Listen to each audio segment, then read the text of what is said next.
आप सभी साथियों को बहुत बहुत नमस्कार, बहुत बहुत स्वागत है, अभिनंदन है।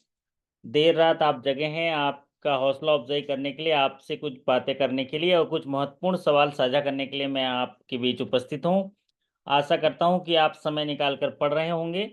सुधीर राजपूत जी नमस्कार कर रहे हैं, इंटरव्यू की तैयारी कर रहे होंगे और स्केल 3 के इंटरव्यू के लिए आज जो है मैनेजमेंट की आशा अपेक्षाएं जो हैं अधिक रहती हैं। ज़्यादातर जो एग्जामिनेशन होता है, रिटन एग्जामिनेशन, उसके पंच सूत्र होते हैं। अगर रिटन एग्जामिनेशन में आप तैयारी कर रहे हैं, सुधीर जी चूंकि अभी एग्जामिनेशन दे के आए हैं तो भी एग्री करेंगे, बाकी जो नए साथी हैं उनको मानना ही पड़ेगा, क्योंकि अगर आप मानते हैं तो आप उस चीज़ को जानते हैं और उस दिशा में काम करने लगते हैं। तो पंचसूत्र ये कहता है एग्जामिनेशन का कि 5 धुरी में एग्जामिनेशन के क्वेश्चन तय किए जाते हैं। पहला महत्वपूर्ण अंग होता है वो है भारतीय रिजर्व बैंक की guideline, RBI policies, RBI circulars, RBI master direction. RBI के जितने भी जो पॉलिसीज और सर्कुलर्स हैं वो एक पार्ट हो गया आपका प्रमोशन एग्जाम के लिए। दूसरा महत्वपूर्ण पार्ट होता है government sponsor deposit scheme, government sponsor loan scheme. ये एकदम अगर इस पंचसूत्र को आप जान गए हैं ना साथियों, तो आपको इतना बढ़िया तरीके से आपकी तैयारी हो जाएगी, आप एट पार निकाल लेंगे। मतलब ग्रामीण बैंक के एग्जामिनेशन में तो आप 95 99, जैसे 10th और 12th का एग्जामिनेशन होता है ना, उसमें लाते हैं बच्चे 99.99, ऐसे ऐसे भी ले आओगे आप। और नेशनलाइज बैंक में थोड़ा डाइवर्सिफाइड होता है, तो उसमें अगर 90% तक भी लाए तो बहुत अच्छा होता है। तो यहाँ पर मैं बोल रहा हूँ, पहला पहला होता है आरबीआई पॉलिसी, आरबीआई सर्कुलर। दूसरा होता है government sponsor deposit scheme, government sponsor loan scheme. और तीसरा महत्वपूर्ण भाग होता है आपका इंटरनल पॉलिसी। अनुराग जी बोलते हैं इतने आ जाएं तो मजा आएगा ही। मजा भी आएगा। अब हम पे उनका नशा छा रहा है, जाके कह दो मंजिलों से कि जरा दूर हट जाएं, क्योंकि अब हमें पढ़ने में मजा आ रहा है और अब हमें तैयारी करने में मजा आ रहा है। तो मजा आएगा क्योंकि हमें एक डायरेक्शन मिल जाता है।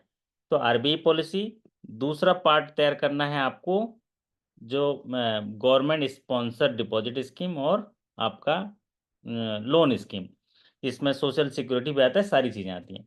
तीसरा महत्वपूर्ण पार्ट होता है आपका इंटरनल सर्कुलर। इंटरनल सर्कुलर में भी सारी चीज़ें नहीं आएंगी, क्योंकि सवाल ही इतने नहीं हैं, सवाल ही इतने नहीं हैं। तो इंटरनल में भी क्या क्या आएंगी वो हम डिटेल सेशन में चर्चा करेंगे। तो इंटरनल सर्कुलर और चौथी चीज़ होती है आपका जनरल मूलभूत आधारभूत बैंकिंग। और पांचवी चीज़ होती है ऐसे बैंकिंग में चेंजिंग हुए, इमर्जिंग हुए बैंकिंग टेक्नोलॉजी, डिजिटल बैंकिंग, या ऐसे चेंजेस जो अभी करंट अफेयर्स के तौर पे देखे जा रहे हैं। तो ये 5 चीज़ें हैं पंचसूत्र एग्जामिनेशन के। और जब मैं सेशन में डिस्कस करता हूं तो आपको बता देता हूं कि कैसे कैसे क्वेश्चन आपके आते हैं। और अगर जो लाइव सेशंस वगैरह को आप अटेंड करते होंगे, रिकॉल क्वेश्चन को अटेंड करते होंगे, तो आपको पूरी टॉपिक की तैयारी हो जाती है। चलिए, तो आज हम चर्चा करेंगे 28 जुलाई 2024 को मध्य प्रदेश ग्रामीण बैंक के साथियों का एग्जामिनेशन हुआ था। क्लरिकल टू ऑफिसर के सवालों पे चर्चा कर चुके, स्केल 1 से 2 के सवालों पे चर्चा कर चुके, अब स्केल 2 to 3 के सवालों पे चर्चा करते हैं। ज़्यादातर ग्रामीण बैंक में देखा गया है कि 0 to 1, 1 to 2, 2 to 3 के सवाल में जो ट्रेंडिंग टॉपिक्स है वो वही रहते हैं। सवाल बहुत लेंदी हो जाता है 2 to 3 में, और थोड़े से उसके अंदर के पार्ट का पूछता है, सीधे सिंगल लाइनर नहीं होता है। तो पहला सवाल आपकी स्क्रीन पर देखिए, what is the maximum time available for a customer of bank to raise a complaint in integrated ombudsman scheme after making complaint to the bank branches. बताइए कि यहाँ पर ये कहा है, मंजीत जी का पहला जवाब आ गया। वाह मंजीत जी, मजा आ रहा है। मंजीत जी आज जगे हुए हैं, पहली बार काफी दिन बाद दिखे यहाँ। तो यहाँ पर मंजीत जी का जवाब आ गया। मंजीत जी क्या क्या सवाल पूछ रहा है, ये क्या कह रहा है?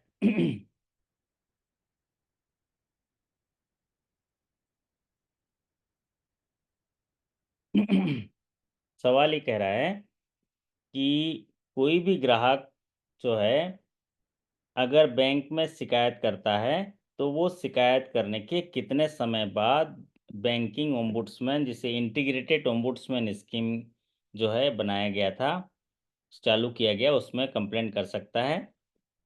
क्योंकि इंटीग्रेटेड ओम्बुड्समैन प्लेटफॉर्म एक ऐसा प्लेटफॉर्म है जहां पर सस्ता और त्वरित गति से जो है उनका निपटारा होना चाहिए।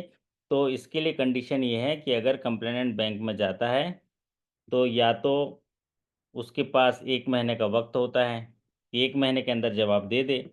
अगर 1 महीने के अंदर जवाब नहीं दिया तो फिर क्या होगा, वो ओम्बुड्समैन में जा सकते हैं। अगर बैंक ने 1 महीने के अंदर जवाब नहीं दिया तो 1 साल तक वो ओम्बुड्समैन में जा सकते हैं शिकायत करने के लिए, उनकी शिकायत सुनी जाएगी। अदरवाइज़ जो है नॉन मेंटेनेबल करके शिकायत जो है बंद कर दी जाएगी। ये ऐसा पॉलिसी में कहा गया है। लेकिन अगर कोई ग्राहक बैंक में गया है और उसके शिकायत का जवाब जो है अगले 10 दिनों में दे दिया जाता है, तो भी बैंकिंग ओम्बुड्समैन जा सकता है। अगर उस दिए गए शिकायत जो समाधान है उससे वो संतुष्ट ना हो, उसके जवाब से संतुष्ट ना हो, तो उसको जवाब मिलने के 1 साल के अंदर दे सकता है। तो 2 कंडीशन आए। आज ग्राहक बैंक में गया और बैंक में जाने के बाद शिकायत दिया, शिकायत का समाधान नहीं दिया गया, नहीं जवाब दिया गया, तो 30 दिनों का समय रहेगा। 30 दिनों के बाद ही वो ओम्बुड्समैन जा सकता है, बराबर है?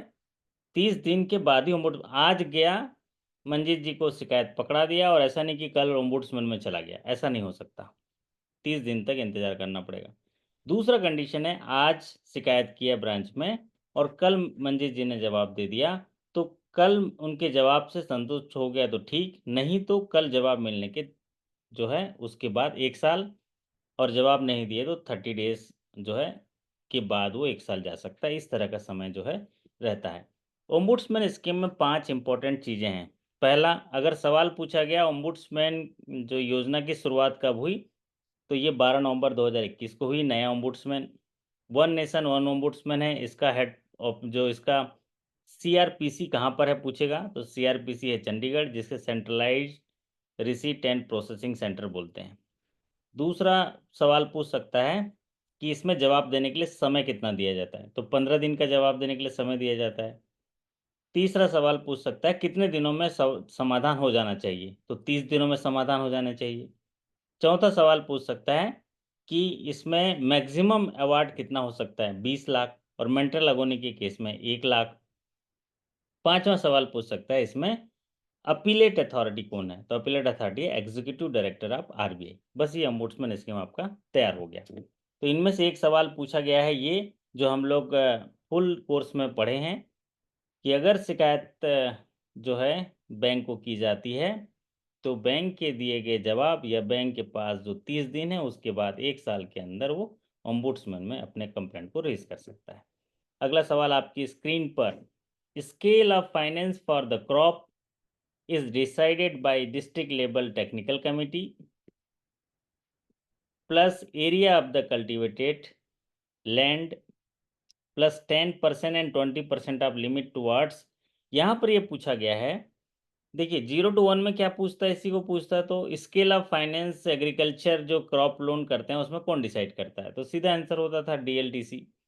लेकिन स्केल 2 to 3 में पूछा गया है, स्केल ऑफ फाइनेंस डिसाइड करते समय जो 10% लिमिट का एक्स्ट्रा होता है, 20% लिमिट का एक्स्ट्रा होता है, वो किस लिए दिया जाता है, ये सवाल पूछा गया। जब भी हम डिस्ट्रिक्ट लेवल टेक्निकल कमेटी ने एक पैमाना दिया है, एक स्केल ऑफ फाइनेंस दिया है कि एग्रीकल्चर के करने के लिए क्रॉप लोन में जितना लैंड होल्डिंग है, लैंड होल्डिंग में अगर हम स्केल ऑफ फाइनेंस को मल्टीप्लाई कर देंगे तो जो स्केल आएगा, जो अमाउंट आएगा उसका 10% एक्स्ट्रा देना है और 20% एक्स्ट्रा देना है। ये पूछा गया, वो किस लिए दिया जाता है, किस लिए दिया जाता है? पवन कुमार जी बताइए, अनुराग जी कुछ आइडिया है किस लिए दिया जाता है? परचेज करने के लिए और शायद रख रखाव करने के लिए दिया जाता है। बहुत बढ़िया।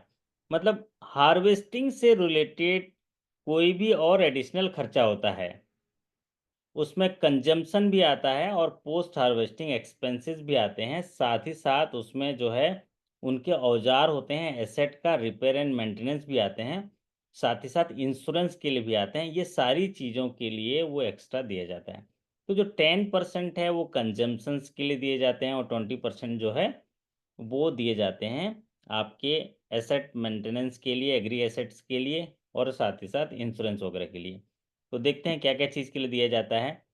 So the scale of finance of the crop which is decided by district level technical committee. जितना स्केल ऑफ फाइनेंस दिया है 1 एकड़ में, मान लीजिए 1 एकड़ में 25,000 एक फसल के लिए, 2 फसल के लिए 50,000।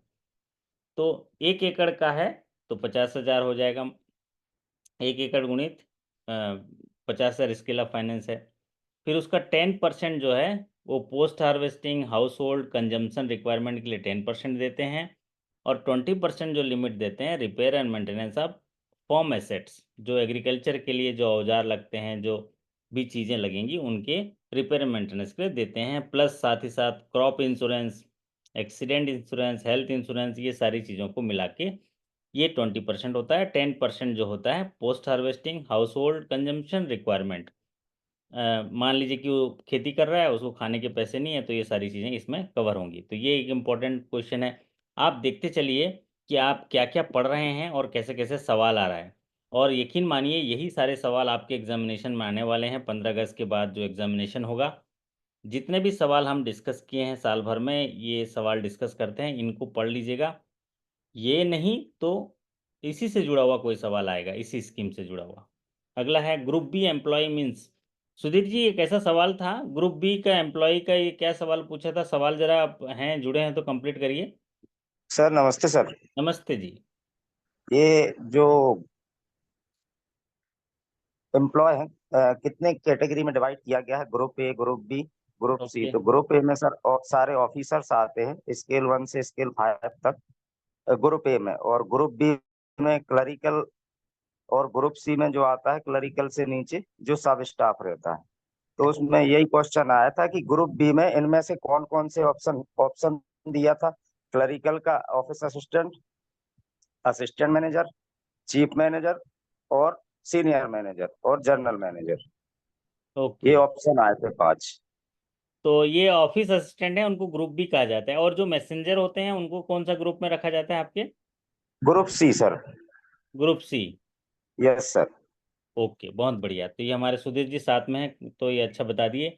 मतलब ये एचआर से रिलेटेड एम्प्लॉय की कैटेगरी है इनका, उनके डेफिनेशन से रिलेटेड, उनके कैटेगरी से रिलेटेड सवाल पूछा गया कि जो एम्प्लॉय है बैंक में, उनको किस कैटेगरी में, बी कैटेगरी में कौन से एम्प्लॉय को रखा जाता है, क्योंकि इसी से जुड़े हुए उनके स्टाफ वेलफेयर स्कीम्स जो है डिसाइड किए जाते हैं। तो यहाँ पर ऑफिस असिस्टेंट कहा गया है। अगला सवाल आपकी स्क्रीन पर ध्यानपूर्वक देखते चलिए।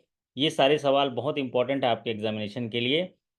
For cases of detection of counterfeit currency note of how many or more than pieces in a single transaction, if detected on counter, the counterfeit note shall be forwarded immediately by the nodal bank officer to the local office authority or nodal police station for investigation by filing FIR in the prescribed format, that is Annexure 4। तो बड़े level में scale 2 to 3 में देखिए ऐसे question पूछते हैं। सुधीर जी यही question था आपका, और क्वेश्चन की कितनी लंबाई थी Sudhir ji? Yes sir, yes sir. ऐसे लंबा रहता था आपका question? Yes sir, yes sir. और ऑप्शन कितने थे, विकल्प? 5? 5 ऑप्शन थे सर। ओके। तो देखिए स्केल 2 to 3 का सवाल डिस्कस कर रहे हैं। सवाल ये पूछा था कि अगर किसी काउंटर पे आपको एक सिंगल ट्रांजैक्शन जमा करने के लिए कोई ग्राहक आता है और कितने या उससे ज़्यादा के काउंटरफिट नोट्स मिलते हैं, तो इमीडिएटली पुलिस स्टेशन में एफआईआर करना पड़ेगा बैंक के नोडल ऑफिसर के द्वारा, और नोट को हैंडओवर करना पड़ेगा। ये बात कही गई है।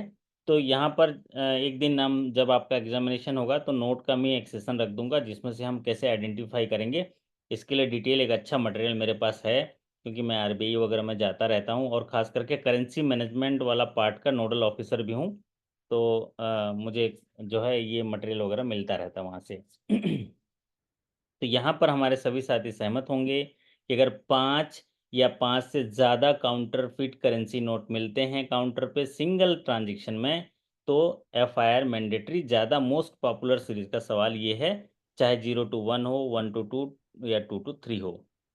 कई सर साथियों इसके को सर। रिगार्डिंग क्वेश्चन है हाँ। कि एक पीपीटी में इसमें आंसर लिखा था 4, तो हाँ। मतलब पहले 4 था बाद में 5 हो गया कि शुरू से ही 5 है इसमें? नहीं, शुरू से ही 5 है। ऐसा हुआ होगा उस पीपीटी में, जो पर्टिकुलर पीपीटी है उसको पढ़िएगा, कितने से ज्यादा होगा तो शायद वो 4 अच्छा, होगा। मैं ऐसा मान रहा हूँ अभी लॉजिकल तरीके से हो सवाल ये सकता पूछा सही। होगा। क्योंकि यही सवाल जो है घुमा के आपको, मैं बहुत सारे रिकॉल क्वेश्चन मैं रीड करता रहता हूँ, आप लोगों को पढ़ाता रहता हूँ, डिस्कस करता रहता हूँ, तो मैं देखा हूँ। रिकॉल में ही देखा था सर, वो उसमें 4 हाँ, लिखा तो था। उसमें सवाल ऐसा पूछा था, बहुत सारे साथियों ने गलती कर दी। उसमें ये पूछा था कितने नोट से ज़्यादा मिल जाए, कितने नोट से ज़्यादा मिल जाए तो एफआईआर करना है। तो वहाँ पर 4 से ज़्यादा ऐसे लिखना था। तो यहाँ पर सवाल देखिए कितने या किससे ज़्यादा लिखा है, तो 5 या उससे ज़्यादा। लेकिन वो सवाल ओके। था कितने से ज़्यादा मिल जाए। मेरे लिखने में ओके बड़े सर। गलती हो गई होगी तो आप उसको सुधार लीजिएगा, लेकिन अभी मेरी बात को समझ लीजिए। कितने ठीक। नोट से ज्यादा अगर मिलता है तो एफआईआर मैंडेटरी है, तो 4 से ज्यादा होगा तो एफआईआर है, इसलिए 4 लिखा होगा। लेकिन आप अच्छे से समझ लीजिए, 5 नोट तो 4 से ज्यादा हो गया तो भी सही होगा, 4 से ज्यादा अगर होता ऑप्शन इसमें तो भी तो सही होगा ना। अगर एक सिंगल ट्रांजेक्शन में 4 से ज्यादा नोट मिलते हैं तो एफआईआर करना पड़ेगा कि नहीं करना पड़ेगा? हाँ, करना पड़ेगा सर। करना पड़ेगा, करना बस पड़ेगा। ये समझ लीजिए बस। तो अगर 4 से कम मिलता है तो हमें एफआईआर नहीं करना है। हमें क्या करना है, महीने भर इकट्ठा करने हैं सारे और डिटेल्स नोट करने हैं, और फिर उसके बाद उस सारे नोट्स की मंथली कंसोलिडेटेड रिपोर्ट देनी है। 3 जगह रिपोर्ट करेंगे, आपके कंट्रोलिंग ऑफिस में रिपोर्ट करेंगे 5 दिनों के अंदर, भारतीय रिजर्व बैंक में रिपोर्ट करेंगे 7 दिनों के अंदर, और एफआईयू को रिपोर्ट करेंगे 15 दिनों के अंदर। ये एकदम क्लियर है? बोलिए, समझ में आए तो आहो। हाँ सर, क्लियर है हो। सबसे ज़्यादा किसका पूछता है बताइए? सबसे ज़्यादा पूछता है एफआईयू का, फाइनेंशियल इंटेलिजेंस यूनिट का पूछता है। वो 15 दिन का है। आरबीआई को 7 दिन का, और कंट्रोलिंग ऑफिस को 5 दिन का, क्योंकि कंट्रोलिंग के नोडल ऑफिस सबसे इकट्ठा करके फिर 2 दिन का समय लेते हैं, आरबीआई को देते हैं। आरबीआई का करंट स्ट्रक्चर आया है कि सरकारी बैंक का ना रिपोर्ट नहीं करते, जबकि प्राइवेट बैंक रिपोर्ट करते हैं। तो ऐसा क्या करते हैं आप लोग रिपोर्ट नहीं करते? क्या है, क्यों ऐसा हो रहा है, ऐसा करके आया था। तो अभी क्या है, मैंडेटरी कर दिया है कि आप रिपोर्ट तो करिए, और वो भी 5 तारीख के अंदर अपने लोकल हेड ऑफिस या जो भी आपका हेड ऑफिस है उसको करिए, फिर वहाँ से आरबीआई को होगा। तो अगर ये नोट्स हम पुलिस को देते हैं और पुलिस जो है उसको अपने पास रखती है, क्रिमिनल जो इन्वेस्टिगेशन है उसको करने के बाद फिर बैंक को वापस देता है, तो कितने समय तक बैंक को उसको प्रिजर्व रखना है? हाँ सुधीर जी, कुछ आइडिया है कितने समय तक वो नोट को रखना है? सर टाइम नहीं है एक्चुअली याद मुझे। हाँ, तो कोई बात नहीं, अच्छी बात है। तो इसको 3 साल तक रखना है। अगर पुलिस वापस कर देती है, पुलिस क्यों रखती है? पुलिस उसको एविडेंस के तौर पर इस्तेमाल करती है, और फिर उसके बाद पुलिस क्या करती है, बैंक को वापस कर देती है। तो बैंक को हमारा दायित्व हम 3 साल तक रखेंगे, क्योंकि हमको कभी भी फिर उसको as a books of bank evidence act में उसको जमा करना होगा। गवर्नमेंट वाले एम्प्लॉय सर कस्टमर को वापस दे देते हैं, यस ये सही बात है। बट मैंने आपको जानकारी बताया, अगर है तो कर लीजिए, कोई ऐसा इसमें दिक्कत नहीं है ना। नोडल ऑफिसर को तो इन रिपोर्ट कर ही दीजिए, है ना। अब इसमें एक और क्वेश्चन बनता है, जो अभी पूछ रहा है, वो पूछता है कि अगर हम जब नोट मिलता है काउंटर पे तो उसको हम क्या करते हैं? वापस कर देते हैं, जैसा कि ये हमारे मंजीत जी कह रहे हैं, वापस कर रहे हैं, है ना। तो या फाड़ देते हैं, या उसमें शीश में लिख देते हैं, नकली नोट लिख देते हैं, कुछ लिख देते हैं, ये जब्त कर सारा लेते हैं चीज़ें करते सर। हैं, इम्पाउंडेड करते हैं। आप सब लोग जान गए हैं, क्योंकि इतनी बार वो सवाल पूछा गया क्लरिकल तो सर ऑफिस। क्रॉस करके रख लेते हैं। क्रॉस कर देते हो भाई साहब, क्रॉस नहीं करना है, यही तो गलती है। उस पे सर एक कोई वो मोहर लगती है, वो पता नहीं क्या बोलते हैं, याद नहीं अब जा रहा। मोहर लगती है, 5x5 की मोहर होती है। हाँ, five is hmm, two five की मोहर लगती है भाई। बहुत बढ़िया। तो यहाँ पर एक सही उत्तर होगा, 5 सेंटीमीटर टू 5 सेंटीमीटर का एक वहां पर मुहर लगेगी, सील लगेगा, जिसमें इम्पाउंडेड लिखा होगा, है ना।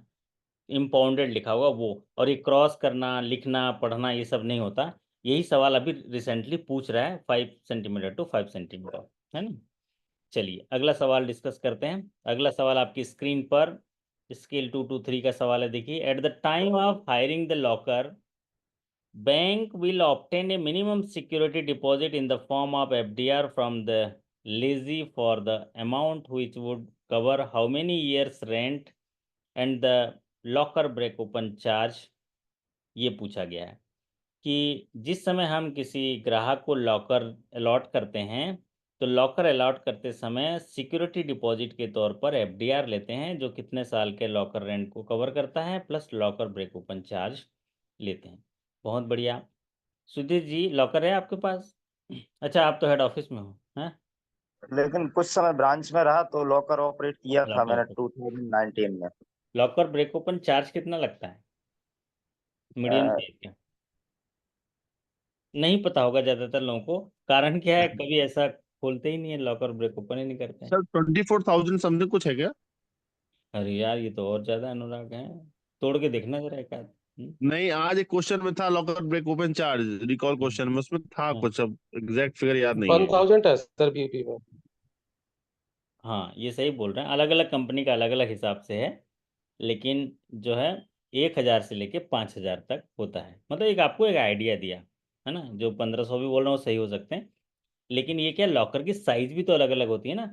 ज़्यादातर बैंकों में 3 साइज होते हैं, medium, sorry small, medium and large. लेकिन अभी कई बैंकों की लॉकर पॉलिसी पढ़िएगा, वहाँ पर 6-6, 7-7 किस्म के लॉकर हैं। तो यहाँ पर 1,000 से लेके ब्रेक ओपन चार्ज से लेके 5,000 तक होते हैं, और उससे ज़्यादा भी हो सकते हैं, डिपेंड करता है उनके साथ एमओयू कंपनी का क्या है। लेकिन एक आइडिया के तौर पर तो यहाँ पर आपका आंसर होगा 1,000 रुपये बैंक का चार्ज है, अलग से देना पड़ता है। ये सही बोल रहे हैं मंजीत जी, यही हिसाब सही है इनका, है ना।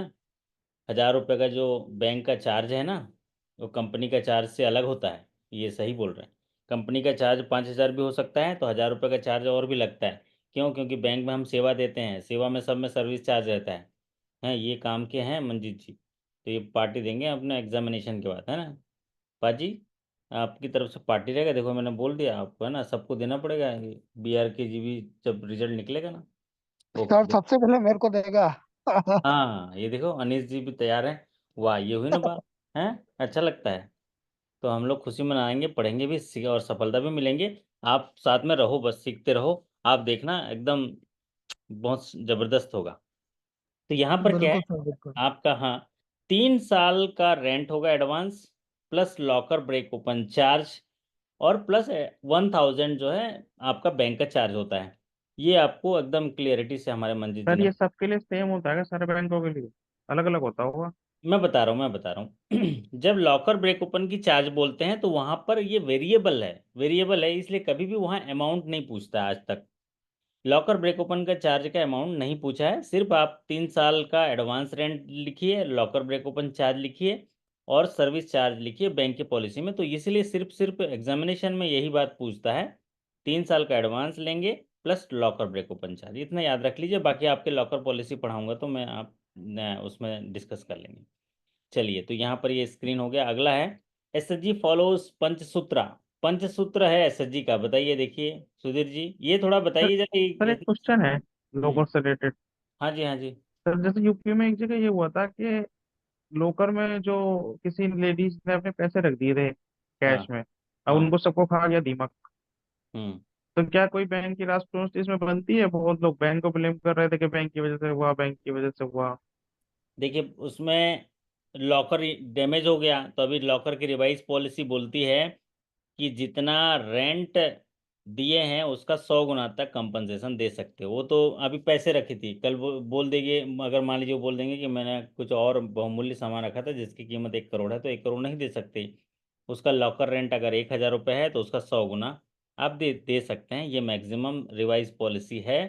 लेकिन यहाँ पर चूंकि यहाँ पर दीमक लग गई, दीमक कैसे लगेगी, बैंक का सुरक्षा का ध्यान नहीं दिया गया। ये इस्टेब्लिश करना है कि बैंक के सर्विसेज में कोई डेफिशिएंसी था, क्योंकि जब लॉकर सर्विसेज हैं तो आपको पुख्ता सिक्योरिटी का इंतजाम भी करना है। तो ये डिपेंड करेगा, अगर आप लॉकर में बोलेंगे हमारी कोई गलती नहीं है तो उसको नहीं भी देंगे, हमें क्या पता अंदर क्या रखा है। ठीक है। तो ये जो है, अगर ऐसा सवाल एग्जामिनेशन में आया, मैं आपके पर्सनल केस का डिस्कशन जब एग्जामिनेशन के बाद भी कर लूँगा। सारे केसेस के रिजोल्यूशन मेरे पास हैं। केस स्टडी में मेरे पास इतना है, बस साथ भर लंबे समय तक जुड़े रहिए, सारे सवाल मिलेंगे। लेकिन अब एग्जामिनेशन पॉइंट ऑफ व्यू में ये सवाल तो नहीं आएगा, लेकिन सवाल ये आएगा कि अगर ऐसी स्थिति आती है कि लॉकर में कोई डेफिशिएंसी की वजह से लॉकर में नुकसान होता है, पानी आ जाता है, बाढ़ आ जाता है, नुकसान आ जाता है, ऐसा कुछ ऐसी हादसा हो जाते हैं जो आपके कंट्रोल में नहीं है, तो आप कंपनसेशन नहीं देंगे। लेकिन अगर आपकी डेफिशिएंसी की वजह से नुकसान हुआ है तो मैक्सिमम कंपनसेशन जो दिया गया है उसमें 100 times of the locker rent. Sudhir ji एक बताइए, पंचसूत्र का सीधा ऐसे सवाल पूछा था कि कुछ घुमा फिरा के पूछा था? सर लगता ऐसा ही था क्वेश्चन उसमें। एक चार चार चीज तो दे दी थी उन्होंने, एक और जो अच्छा, ओके। तो सभी बुक लोग तो सब जानते हैं, जी इसमें 4 चीज दे दिया था, एक चीज रह गया था। क्या चीज रह जी गया था? बुक जो मेंटेन करते हैं उनका रजिस्टर मेंटेन करते हैं, अच्छा, वो रह उसको गया छोड़ था। दिया था। ओके, तो हमारे सुधीर जी देखिए अब एग्जामिनेशन दे के आए हैं, बहुत टैलेंटेड हैं, काफ़ी मेहनत किया, वो रात दिन पढ़ते रहते थे। हम देखें कि रात को 12-1 बजे भी जब सेशन होता है जुड़ते थे और एक्टिव पार्टिसिपेशन रहता था, उनका एग्जामिनेशन भी अच्छा गया है। तो यहाँ पर मैं बताऊंगा कि एसएसजी के लिए सबसे महत्वपूर्ण चीज़ें जो हैं आपके एग्जामिनेशन के लिए एसएसजी हैं, जो मैं हमेशा पंचसूत्र बताया था ना, एक RBI, government policies, government schemes, फिर इंटरनल बैंक्स, फिर general banking and current affairs. तो पिछली बार सर जब इंटरव्यू दिया था मैंने तो एसएसजी और जेएलजी में सबसे ज्यादा क्वेश्चन उन्होंने पूछे थे। हाँ, इंटरव्यू का तो इसमें सबसे ज़्यादा है, बट एग्जामिनेशन में भी ये मैंडेटरी है कि आपको ये सवाल पूछेगा। एसएसजी हो गया, जीएलजी हो गया, और आपके एग्रीकल्चर हो गए, ये सारे। तो एसएसजी के पंचसूत्र में जब भी हम शुरू करते हैं, क्योंकि एक नाबार्ड की एक महत्वपूर्ण योजना है और आपके जो रीफाइनेंस एजेंसी नाबार्ड हैं, तो नाबार्ड ये कहता है कि गांव में रहने वाले जो लोग हैं, अगर उनको कृषि या उसके अन्य क्षेत्रों में उनको व्यवसाय में वृद्धि हो, उनका आत्मनिर्भरता बढ़े, इसके लिए अगर कोई काम करती है तो उसको अप्रिशिएट करता है। ऐसे योजना के तहत एसएसजी बनाई गई, उनके महिलाओं को इकट्ठा किया गया और उनको पंचसूत्र में जो है उनको पिरोया गया। पंचसूत्र का पालन करने पर उनको एक रिवॉल्विंग फंड दिया जाता है, अगर वो एसएसजी 3 महीने तक बना है तो। और फिर पंचसूत्र का पालन करेंगे अगले 3 महीना तक तो क्रेडिट लिंकेज दिया जाता है, जो 6 लाख का होता है। पंचसूत्र में, पंचसूत्र आप याद कर लीजिए, रेगुलर मीटिंग है, और सीरियल वाइज ही याद रखिएगा। पहले तो मीटिंग करेंगे, रेगुलर मीटिंग, दूसरा रेगुलर सेविंग करेंगे, सेविंग करने के बाद रेगुलर इंटरनल लैंडिंग करेंगे, अपने ही समूह के सदस्यों को ज़रूरत पड़ने पर लोन देंगे, और फिर रेगुलर रिपेमेंट करेंगे, और रेगुलर बुक कीपिंग करेंगे या रेगुलर अकाउंट मेंटेन करेंगे। तो ये पंचसूत्र तो आप लोग याद कर ही लीजिएगा। तो जैसा कि हमारे सुधीर जी ने बताया, ये 5वां चीज़ नहीं आया था, 4 चीज़ उसमें लिखा हुआ था, ये तो आसानी से कर लेंगे। अगला सवाल है, positive pay confirmation is mandatory for the check issued for how many rupees. एक पॉजिटिव पे मैकेनिज्म आरबीआई ने लागू किया। पॉजिटिव पे मैकेनिज्म में उन्होंने 2 एडवाइजरी दी है। ये एडवाइजरी दी है पहले कि पॉजिटिव पे मैकेनिज्म का कंफर्मेशन जो है, एडवाइस किया गया बैंक को कि 50,000 या उससे ऊपर के चेक में पॉजिटिव पे मैकेनिज्म लागू किया जाएगा। लेकिन उन्होंने एक अगला कंडीशन दिया, मैंडेटरी करना है 5 लाख से ऊपर, जो आप लोग यहाँ पर स्क्रीन पर लिख रहे हैं। तो यहाँ पर आपका चूंकि मैंडेटरी से जुड़ा हुआ सवाल पूछा था, तो इसलिए 5 लाख और उससे ऊपर। So the positive pay confirmation is mandatory. और ये क्यों किया गया था पॉजिटिव पे मैकेनिज्म? क्योंकि चेक्स में जो फ्रॉड होते हैं, चेक में फ्रॉड को रोकने के लिए पॉजिटिव पे मैकेनिज्म जो है आरबीआई ने ये लिमिट दिया था।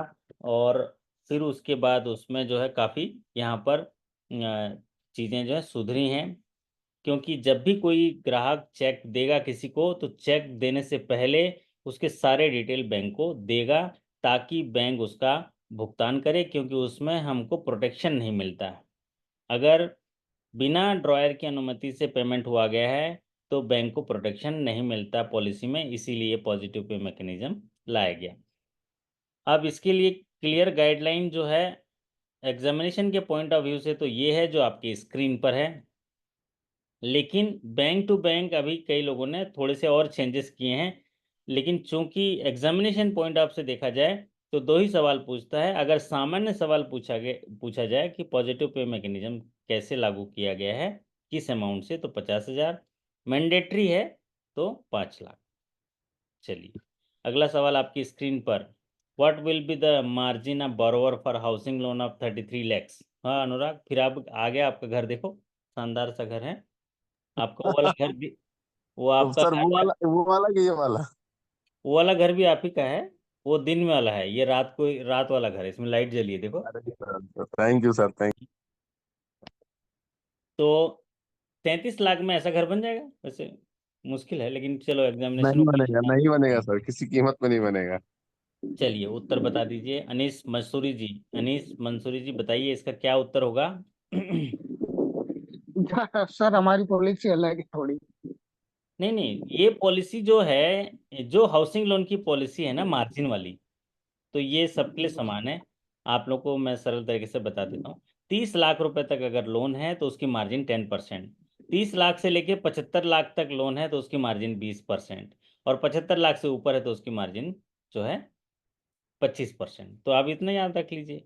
तो यहाँ पर क्या हो जाएगा, मार्जिन 20% हो जाएगा। और अलग अलग बैंकों का अलग अलग मार्जिन होता है, ठीक है, पर फिर भी आप एक बार आइडिया ले लीजिए कि यहाँ पर अगर 33 लाख से ऊपर है तो 20% ये मार्जिन। मार्जिन सर एमपी जो बैंक एग्जाम है उसके हिसाब से कि ऑल ओवर सबके लिए यही है?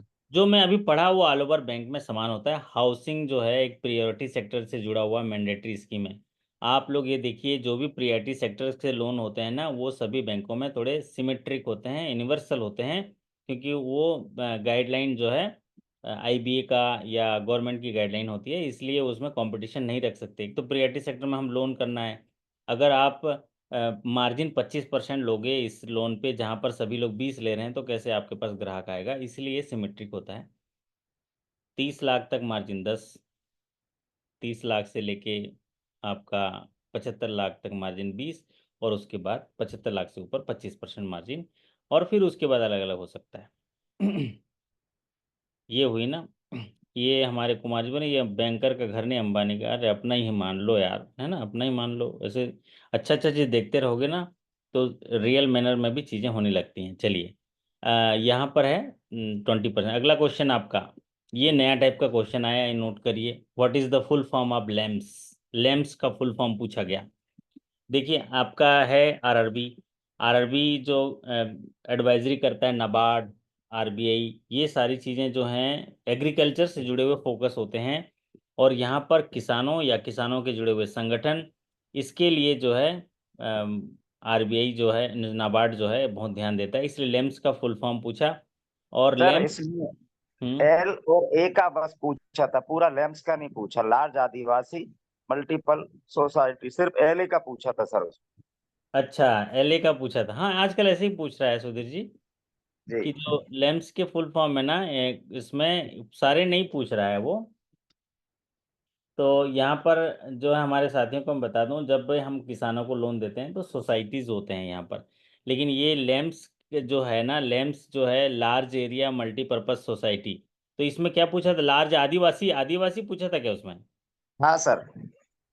तो यहाँ पर आदिवासी लेम्स एक बार देखिएगा, वो तो लार्ज एरिया है एग्रीकल्चर में, जो नाबार्ड नहीं, की। हो सकता है सर, मुझे आइडिया नहीं, लेकिन मेरे पास ये लैम्स का एक फुल फॉर्म लिखा हुआ था ऑलरेडी पहले। हम्म लार्ज साइज आदिवासी मल्टीपल सोसाइटी करके मेरे पास फुल फॉर्म रखा हुआ है ये। तो मैं तो लार्ज आदिवासी करके आया था आंसर में। नहीं, आपके जो नाबार्ड के गाइडलाइन में बैंकिंग में ना, लेम्स जो है वो लार्ज एरिया मल्टीपर्पज सोसाइटी होता है। असल में क्या होता है, आप देखो, आप डिस्क्रिमिनेट कर रहे हो। मिनिस्ट्री ऑफ ट्राइबल अफेयर्स जो है उसने बनाया है उसको, जो आप कह रहे हो, वो जो समिति आप देखे हो ना, वो उनका जी। आदिवासी ग्रुप का समिति होगा।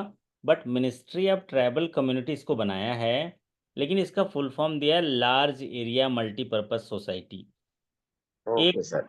बड़े एरिया में रहने वाले जो ट्राइबल लोग हैं उनको इकट्ठा करके लार्ज एरिया मल्टीपर्पज सोसाइटी बनाया है, ताकि वो एग्रीकल्चर या अलग एग्रीकल्चर से जुड़े हुए चीज़ों को, उनको वित्त पोषण करने के लिए सहयोग कर पाए, उनको मार्केट एसेस प्रोवाइड कराए, उनको माइक्रो लोन्स प्रोवाइड कराए, उनको ट्रेनिंग प्रोवाइड कराए, उनको इम्पावर करे, ताकि वो बिजनेस स्टार्ट कर पाएँ, अपने इनकम को बूस्ट कर पाएँ, और अपने अच्छे फ्यूचर के लिए एक साथ कम्युनिटी के साथ मिलकर करें। इसके लिए उनको economic potential for tribal women के लिए बनाया गया। लेकिन उसका नाम अगर आपने आदिवासी लिख दिया तो गलत हो जाएगा।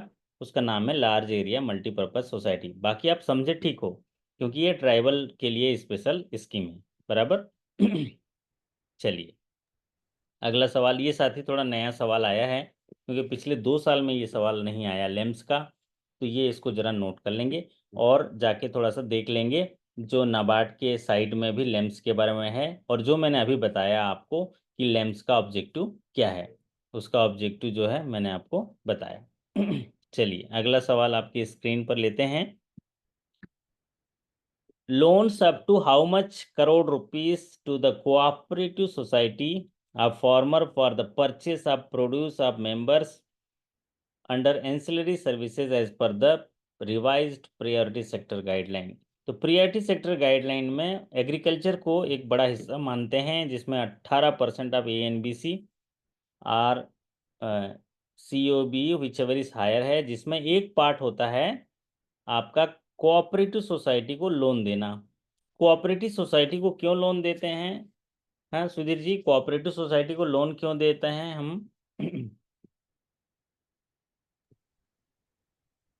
कोऑपरेटिव सर सोसाइटी को हाँ हाँ बोलिए। सर डेवलपमेंट के लिए ही दे सकते हैं सर, और तो मुझे बहुत ज्यादा आइडिया नहीं है। हाँ कोई बात नहीं। क्या होता है, एक एरिया में बहुत सारे किसान होते हैं। वो किसान जो है फसल पैदा करना जानते हैं, बाकी उसको बेचना, उसके सही कीमत मिले या सारी चीज़ें करने में वो सक्षम नहीं होते।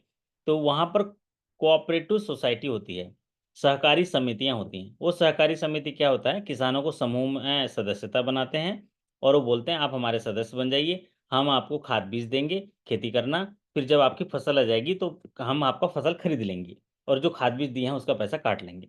समझ में आया तो बोलिए हो सुधीर जी। बिल्कुल।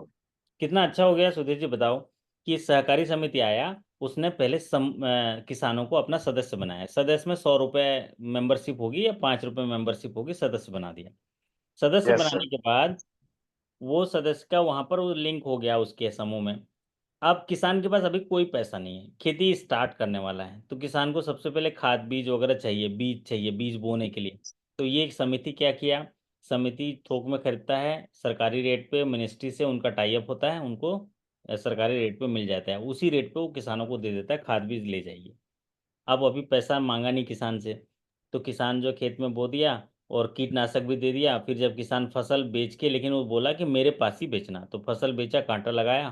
फिर जो पैसा आया उनका, मान लीजिए 10 लाख रुपए आया, तो 1 लाख रुपए का खाद बीज लिया था, 1 लाख रुपए काट के 9 लाख रुपए उसके खाते में पड़ा रह गया, उसका खाता इस्तेमाल कर रहा है। इसीलिए उनको लोन देते हैं। अच्छा लगा ना Sudhir ji? Yes sir, yes sir. हाँ, तो ये सर लिमिट है इसमें हमारे इनके साथ। इंटरेस्ट रेट भी काफी कम होता है ना?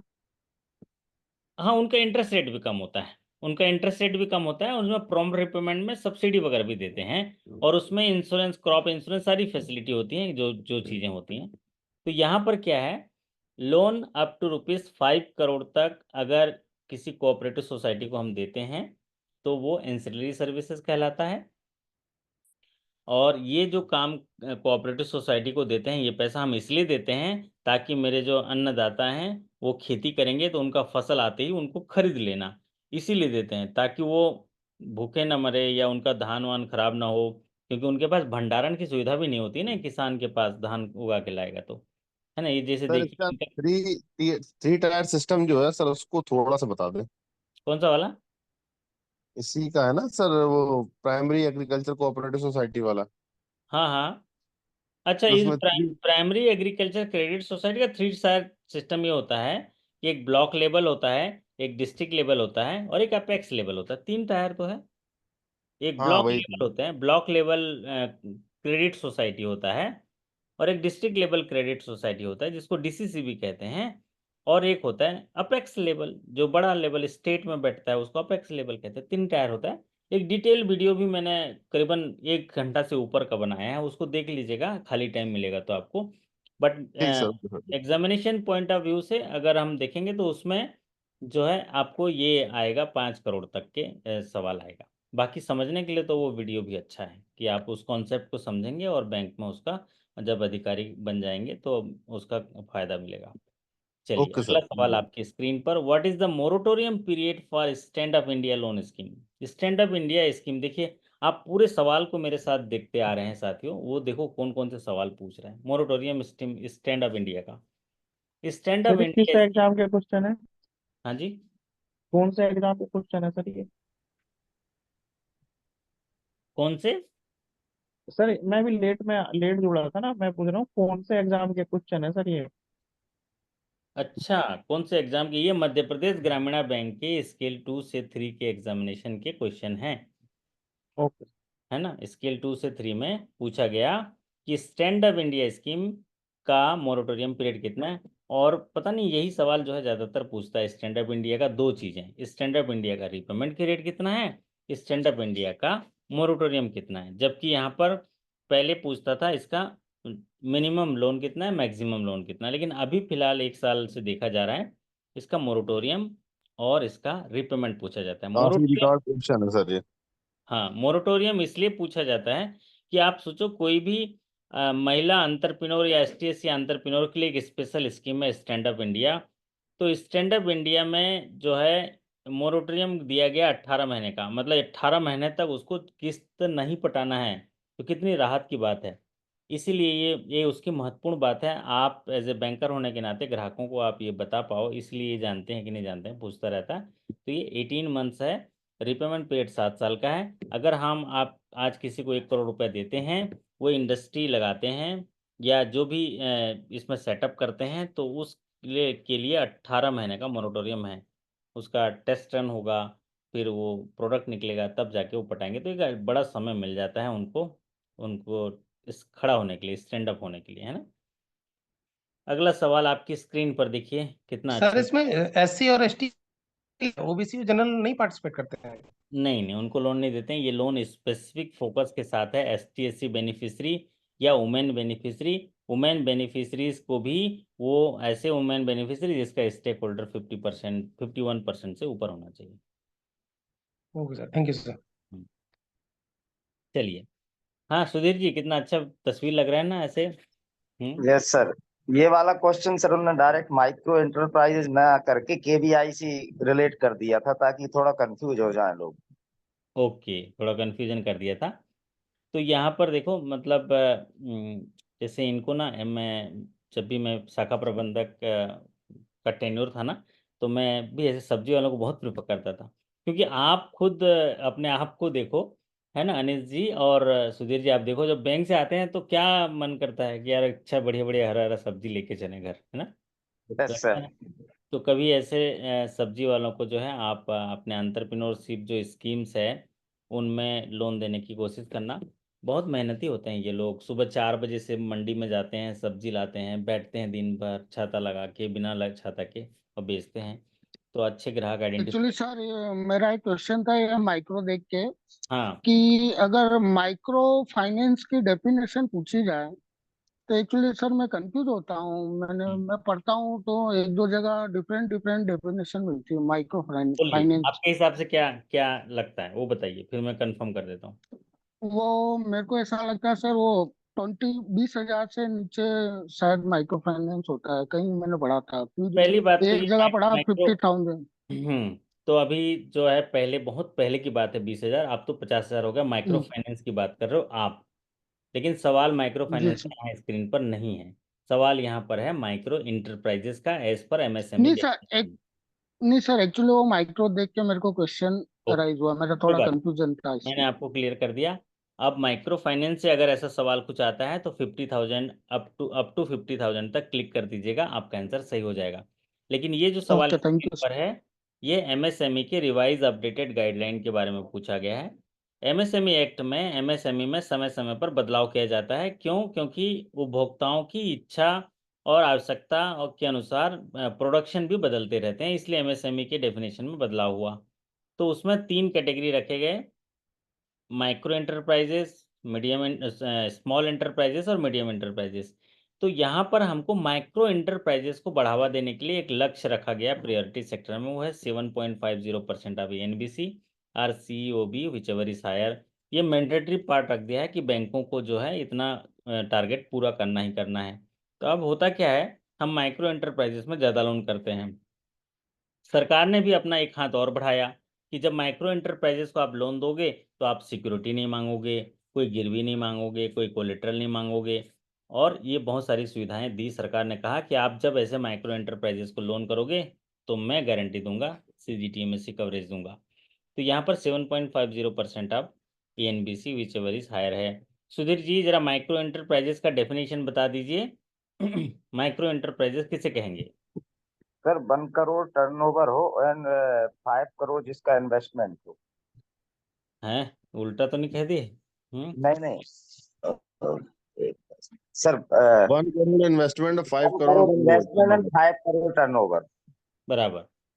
और इन्वेस्टमेंट क्या होता है? अगर किसी उद्योग धंधा को लगाने के लिए जो खर्चा आ रहा हो।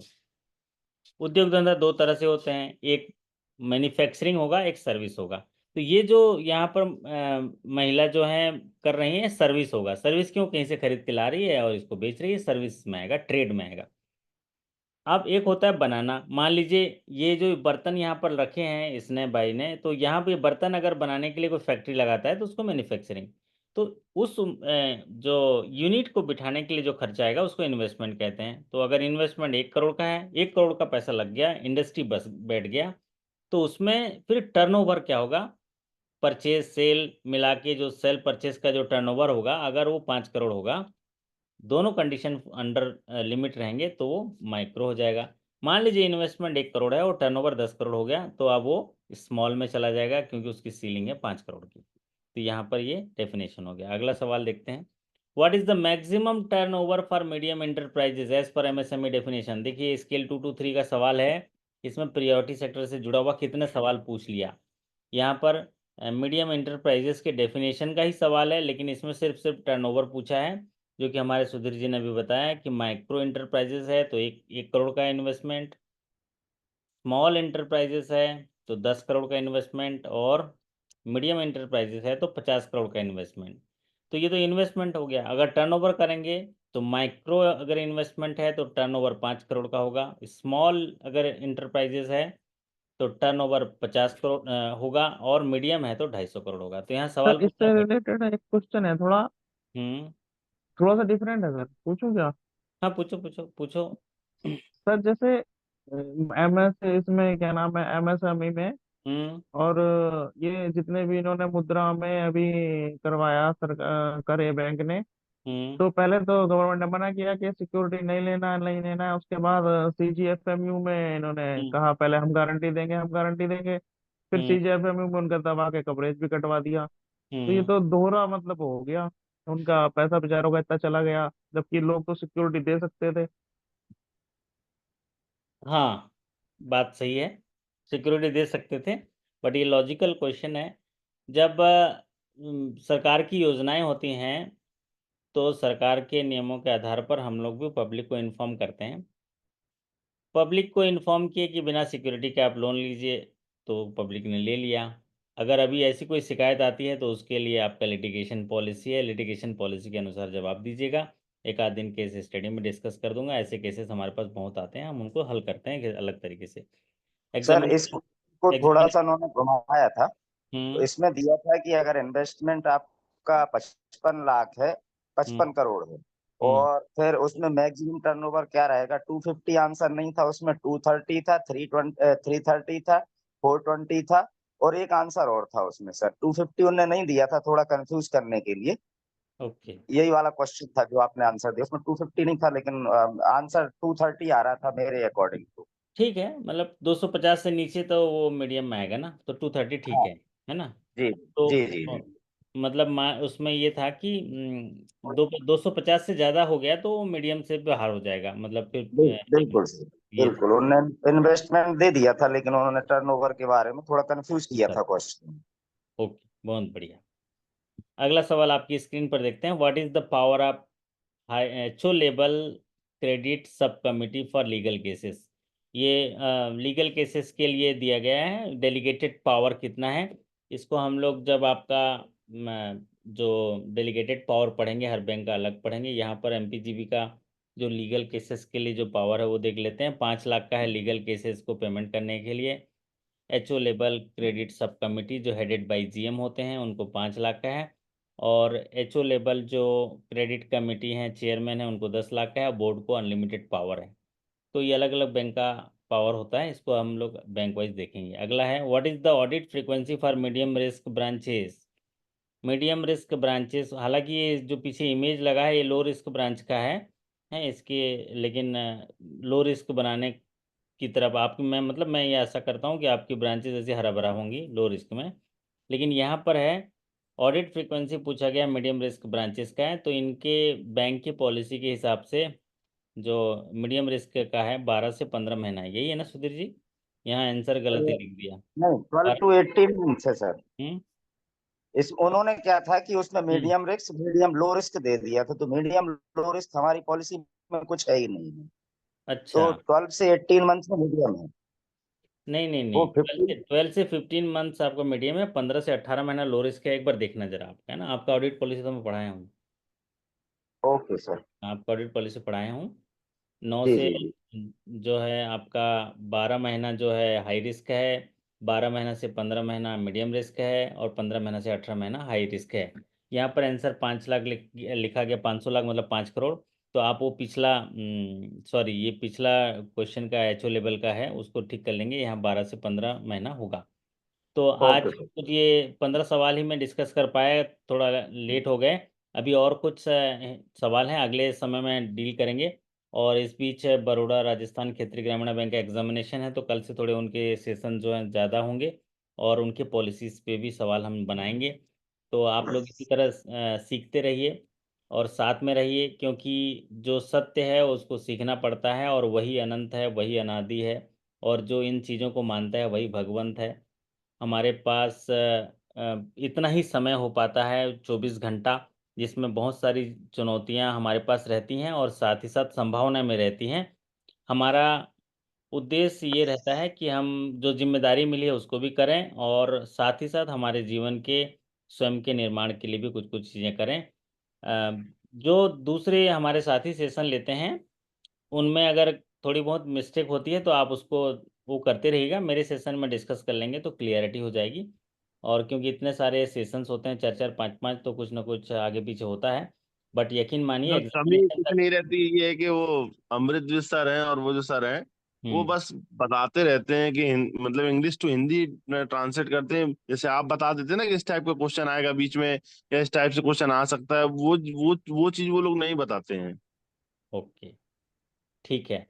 तो उसको देखिए, ये जो चीज़ें वो पॉलिसी पढ़ा रहे हैं ना, वो पॉलिसी थोड़ी हम्म। सी बोरिंग सी होती है, मतलब पूरी पॉलिसी होती है ना, हाँ। बोरिंग सी होती है। लेकिन मैं कह रहा हूँ कि एज ए भोला बन के उसको भी सुन लीजिए। एग्जामिनेशन के करीब करीब, जैसे कि हम बड़ौदा राजस्थान ग्रामीण बैंक का कल से हम स्टार्ट कर रहे हैं, तो अभी क्या होगा, आप क्वेश्चन सीरीज स्टार्ट करेंगे, तो उसमें क्या होगा कि जो क्वेश्चन आने की प्रबल संभावना है उस पॉलिसी से वैसे क्वेश्चन उठाएंगे। सपोज करो कि ऑडिट पॉलिसी से हम 5 सवाल ही उठाएंगे, बाकी डिस्कशन नहीं करेंगे, तो वो चीज़ें तो होंगी। ओके। लेकिन हाँ चूंकि बिल्कुल सर, हम बिल्कुल तो सर। आपको अंतिम पायदान तक पहुंचाने के लिए हैं, तो उनको मान के चलिए कि हम, चलो सर पढ़ा रहे हैं, हम सुन रहे हैं, कुछ ना कुछ चीज़ें जा रही हैं हमारे माइंड पे। क्योंकि कई दफ़ा हम सुनते रहते हैं, लेकिन हमारे मैं मेरा वो एक्चुअल में प्रोजेक्ट ही है कि आप उस चीज़ें चली जाएं, आपके अंदर, आपके दिमाग के अंदर चली जाएं। आप सुनते रहें, चली जाएं। भले वो पूरी तरह समझ में नहीं आए, लेकिन चली जाएं। फिर बाद में मैं तो हूँ ना आपके लिए, मैं तो संडे बिल्कुल सर, संडे बिल्कुल मैं सर। सारी चीज़ें करने के बाद भी आपके साथ रहूँगा। और बिल्कुल मतलब भगवान से मैं सामर्थ्य मांगते रहता हूँ, और कि मेरे को हर दिन, सारा छुट्टी दिन, कैसे भी दिन हो, मुझे शक्ति मिलते रहे, ताकि आप जो है आपके साथ में रूबरू करूँ। और मैं साथ भगवान में आपको रहूँगा छुट्टी तो दे आपको भी रहे हैं साथ, सर। आपको ना भगवान मैं छुट्टी दे साथ रहे में हैं। रहूँगा। तो जितनी देर भी रहूँगा ना, आपको इतने सारे सवाल दे दूंगा कि उससे बाहर सवाल नहीं आएंगे, है ना सुधीर जी? सही बात है ना? बिल्कुल सर, बिल्कुल बिल्कुल। सर वो इंटरव्यू का आप बोल रहे थे कि हमें पीडीएफ दे देंगे इन क्वेश्चन आंसर की, तो देंगे सर। 16 तारीख को इंटरव्यू है हमारा।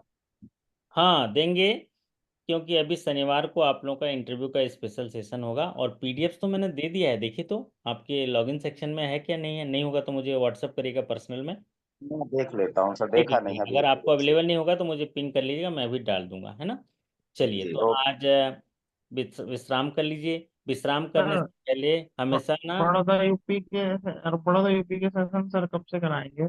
है, बड़ौदा यूपी के सेशन नहीं हो रहे क्या अनुराग? कम है सर, जैसे कम हो हो रहे हैं रहे सर। हैं सर, हो तो रहे हैं, हैं? डेली हो रहे हैं। नहीं, कम है ना सर वो। कम है?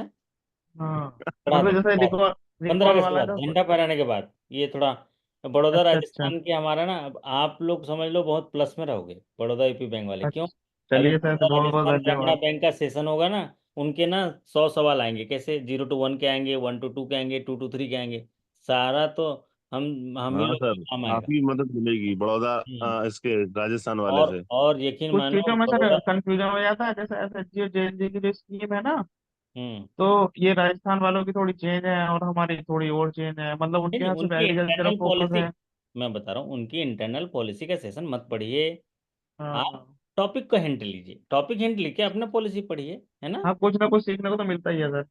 कुछ ना कुछ नहीं, पूरा सीखने मिलेगा। रीजन क्या, उनका टॉपिक हिंट आ जाएगा। जैसे अभी ये मैंने आपको इतनी सारी चीजें पढ़ाया, तो इसमें तो मैं बता रहा हूँ ना कि एचओ लेवल कमेटी का पावर उनका अलग है, अपना अलग है, तो आप उसको देख लीजिए अपने जाके और नोट्स बना लीजिए। ठीक है।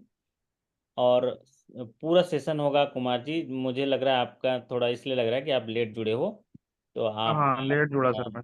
कोई बात नहीं। आप सही समय जुड़े हो। 15 अगस्त तक अभी हम बीआर के जीबी का हम फोकस करते हैं।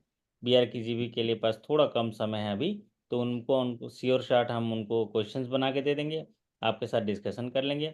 उन फिर उसके बाद आप लोगों के लिए तो आप पूरा पूरा दो दो सेशन, मैं तो सारी पॉलिसी आपको पढ़ाऊंगा, बड़ौदा जो यूपी बैंक के लिए ना। हम लोग और का आप, भी सर ट्रेनिंग सेशन आ गया है बैंक की तरफ से। हाँ तो किसका, उसको बड़ौदा पढ़िए। यूपी का? हाँ आ गया है, कई कई कब कब से? रीजन 12 तारीख से है। 12 ठीक है, से? कोई बात नहीं। उनका ट्रेनिंग सेशन आप अटेंड करिए, आप अगर एलिजिबल हैं तो अटेंड करिए, नहीं है तो मैं हूं ना, है वहां ना। तो सर मैं, एलिजिबल नहीं है तो भी अटेंड कर लेते चलिए, हैं। तो कोई बात नहीं, आपको मैं आशा देता हूँ। और आपको ये जो है ये भरोसा देता हूँ कि अगर आप यहाँ ध्यानपूर्वक पढ़ रहे हैं, साथ में जुड़े हैं, तो आपको कहीं से बाहर से पढ़ने की ज़रूरत नहीं, ना ही कुछ देखने की ज़रूरत नहीं। आप जितना ज़्यादा देखेंगे दूसरी दूसरी जगह कन्फ्यूजन होगा। मैं तो बोलता हूँ जब जब कन्फ्यूजन होता है वो लिख लीजिए और मेरे सेशन में डिस्कस कर लीजिएगा, आपका कन्फ्यूजन पूरी तरह से मिट जाएगा। तो सर आप, आपकी बातों से कंफ्यूजन मिट जाता है पूरा। हाँ आप बहुत खास लोग हैं और मेरे पास लोग हैं, इसलिए सफलता भी आपके साथ होगा। इसी आशा और विश्वास के साथ आपके अच्छे कार्य निष्पादन, बेहतर स्वास्थ्य, शानदार सफलता और एक अच्छी सी रात आपको सौंप के मैं जा रहा हूँ। बस दो चीज़ें हमेशा करिएगा। सोने से पहले 2-3 मिनट का मेडिटेशन करिएगा। आपकी जो इच्छाएं हैं उसको आसमान की तरफ देखकर प्रार्थना करिएगा, और मन में प्रार्थना करिएगा। क्या प्रार्थना करना है, जो चाहते हो उसको बोल के बताना है। मन में जिसको मानते हो उसको कनेक्ट करिए और बोलिए, सिंपल सी बातें करिए। जैसे मैं आपसे बातें करता हूँ, ऐसे, हे भगवान, मेरे दुर्भाग्य को सौभाग्य में बदल देना, मेरे रोज को योग में बदल देना, मेरे जीवन को एक पहचान में बदल देना, मेरे रोग को निरोग में बदल देना, मुझे सफलता दिला देना। मैं बहुत मेहनत कर रहा हूँ, मेरे मेहनत में रंग ला देना, मुझे सफलता का संग दिला देना। हे भगवान, मैं जो भी शक्ति मिलेगी उसका उपयोग जन कल्याण के लिए करूँगा, या जो भी मेरे लिए युक्ति संगत होगा उसको विवेक बुद्धि के साथ करूँगा। भगवान, मैं आपका बहुत बहुत धन्यवाद करता हूँ, आपने मुझे ये अवसर दिया, आपने मुझे ये सीखने के लिए मुझे मौका दिया, मुझे जीवन दिया, उसके लिए आपका कोटि कोटि धन्यवाद। इतना कर सकते हैं ना। कितने मिनट लगेगा, 1 मिनट 2 मिनट, है ना। करके देखिए, जीवन बदल जाएगा। तो हर एक बंदा खास होता है, कुछ न कुछ उसके पास होता है, किसी को खुद पे किसी को खुदा पे विश्वास होता है, लेकिन मंजिल और जीत उसी को मिलती है जिसके पास खुद का आत्मविश्वास होता है। खुद का आत्मविश्वास होता है, इसलिए मैं बोलता हूँ, अगर कन्फ्यूजन भी है तो कभी यूज मत करिए कि मुझे कन्फ्यूजन है। आप बोलिए कन्फ्यूजन दूर हो जाएगा, क्योंकि रात को देर रात सर आएंगे ना, कन्फ्यूजन दूर हो जाएगा। हैं, ये मत कहो खुदा से, क्या बोलते हैं ना, वो है ना, क्या है कि मेरा खुदा बड़ा है, मतलब मुश्किलें बड़ी हैं। हैं, ये मत कहो किसी से कि मेरी मुश्किलें बड़ी हैं, ये कहो मुश्किलों से कि मेरा खुदा बड़ा है ना। तो इसीलिए आप अपने आप में भरोसा रखो कि मैं जुड़ा हूँ सफल होने के लिए। और अगर कुछ भी ऐसी बाधाएं आएंगी तो सर हैं, उन बाधाओं को दूर कर देंगे, क्योंकि जीवन का एक ही ये है, मजबूत इरादा, खुद से वादा, मेहनत ज़्यादा, और सफलता पे है निशाना साधा। देख लेना कैसे दूर हो जाएगी सब बाधा, कैसे दूर हो जाएगी सब बाधा। मैं अभी चलता हूँ। नमस्कार, धन्यवाद, शुभ रात्रि।